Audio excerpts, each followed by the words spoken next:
Every evening before we meditate, we chant the 4 sublime attitudes. Goodwill, may all living beings be happy.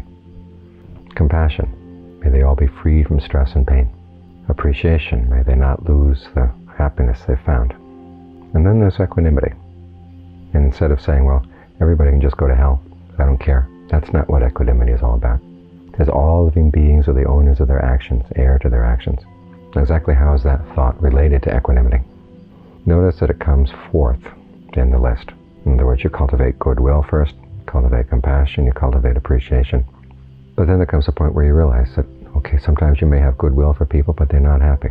You have compassion for people, and they still don't get released from their suffering. You have appreciation for people. Okay, they've got happiness, but they abuse it. They abuse their power, they abuse their wealth. And you begin to realize there's only so much that you can do. And here we're talking not only about other people, but also about yourself. And that's where the reflection on karma comes in. Because when you realize there's certain things that are caused by past karma, there's no way you can influence them. Both other people's karma places limitations on them, your own karma places limitations on you. And you have to live realistically within those limitations.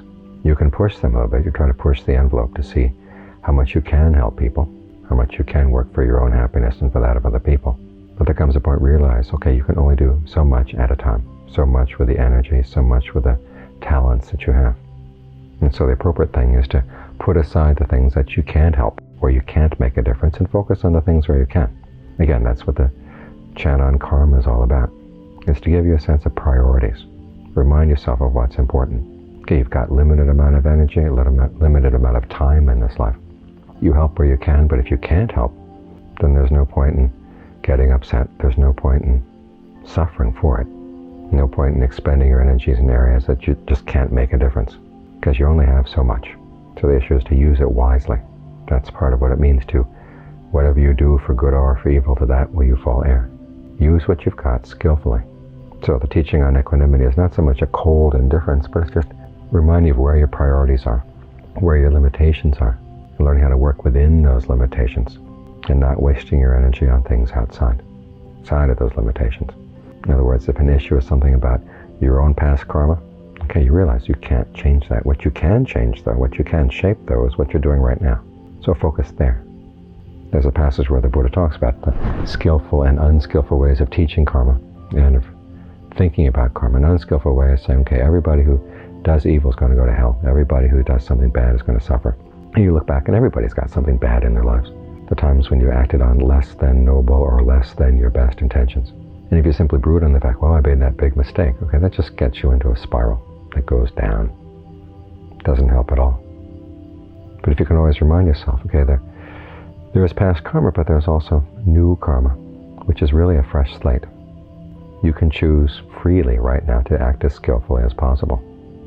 Okay, whatever you've done in the past that was unskillful, just put that aside. Make up your mind you're not going to make that same mistake again. And then move on.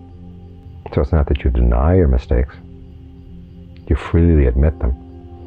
And it's not that you're blasé about them. You realize, okay, what was a mistake is a mistake. You don't want to make that mistake again. But if you simply brood on the mistakes you've made in the past, you don't have the energy left to really act skillfully in the present moment. So again, it's an issue of priorities. Where are you going to focus your attention? Where are you going to focus your energies to get the best results? And so that phrase on karma, having to do with equanimity, is to focus yours right there, where the true issue is, what the basic structure of reality is. So don't get all caught up in, well, what about if this had been that way, or if that had been this way? All those what ifs about the past really are a lot of wasted time. The important what if is, okay, what if I act skillfully now? Okay, try that out. So Buddhism doesn't teach heartlessness. It starts out with goodwill. And you look at the path, it's an issue of, okay, working for your own well-being, for the well-being of those around you. That's goodwill put into action. The teaching on equanimity is to make sure that it doesn't fall off the road, doesn't burn out, get used up in unskillful ways. In other words, you don't have equanimity about your choices in the present moment. Well, say, who cares what happens in the present moment? You can't think that way. You have to let goodwill and compassion and appreciation be very dominant in your choice of how you're going to act right now, and right now, and right now. as the present keeps moving through time. You can't be indifferent to that. It's got to be a strong sense of desire, a strong sense of purpose, resolve, to focus on doing what's the best thing you can possibly do each moment that you're aware of your choices, and then trying to make yourself more and more aware of exactly what choices you're making. That requires a lot of energy, a lot of input. So the teaching on equanimity basically husbands your resources so you can focus them on the spot where they're most useful, where they really will make a difference. You develop equanimity about the path only when you've attained the goal. And even the equanimity you feel when you've attained the goal, there's a transcending of that as well. Some of the texts talk about non-fashioning. In other words, you realize that equanimity is a choice that you make. Okay, these are the things you're going to put aside. These are the things you're going to focus on. The things you put aside, you really do have to let yourself not get worked up about them. Okay, when the path is finally completed, that's the point where the path comes into the realm of equanimity. And then you let go of that. Don't fashion anything at all. And that's when the mind gains release. So it's a selective equanimity up until the end point of the path.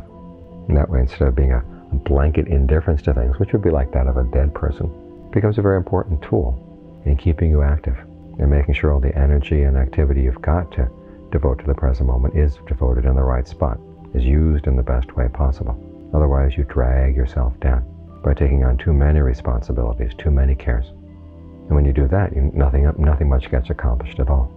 It's when you focus your energies properly, that's when they pay off. So as we develop our meditation, you want to bring the mind to concentration so it can attain this state of equanimity from which you continue your work. In other words, you have equanimity for everything else. At that point, aside from the development of insight, then the equanimity serves to protect you as well. John Fuang once said, if you don't have that equanimity of jhana, compassion is going to cause you suffering.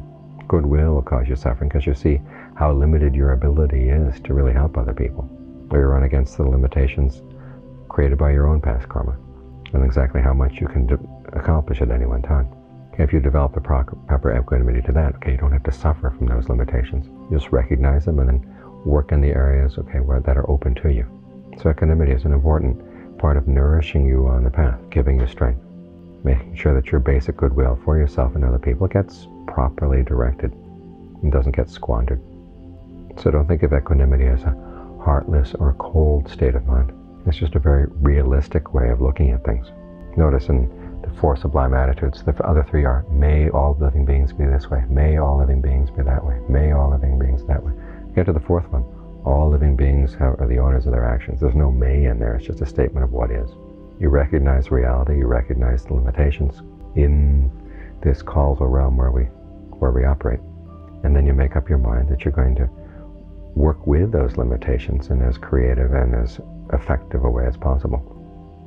Someone once wrote a book on Buddhism, they called it The Intelligent Heart. And this is precisely what these 4 attitudes try to develop, is an intelligence in the way the heart, the will, your motivation function in your life so that you get the most out of them.